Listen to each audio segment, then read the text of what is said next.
আমরা তৃতীয় চতুর্থ শ্রেণীর কর্মচারী আছি, আমরা না খেয়ে মানবতার জীবন যাপন করছি।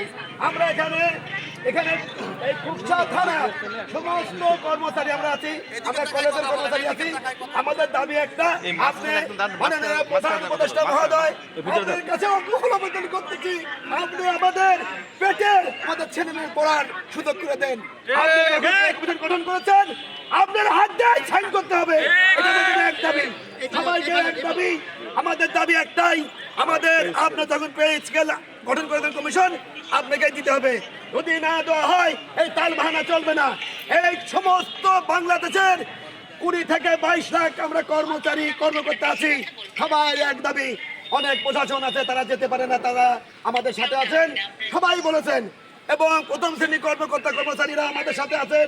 আপনারা মনে করবেন না ভাই, আমরা তৃতীয় চতুর্থ শ্রেণী শুধু আছি, অল বাংলাদেশ আমাদের পক্ষে আছে। আমরা 1.5 থেকে 2 কোটি ভোট ক্যারি করি। আমাদের পেটের দায় যদি বেটে, আমরা আনন্দ মিছিল করে আমরা ভোট দেবো। পে কমিশন এই সরকার আমাদের দিতে হবে। আর 6 তারিখে প্রস্তুত থাকেন। যদি না হয়, আমরা বৃহস্পতিবার রাত্রিতে আমরা সবাই এই নিবন্ধন কমিশনের বয়কট করবো কিনা সবার সিদ্ধান্ত নিয়ে তারা বলতে পারে। ওইটা আমি যাবো না, আমরা ঢাকায় যাবো ভোকার মিছিলের জন্য। সবাই বলতে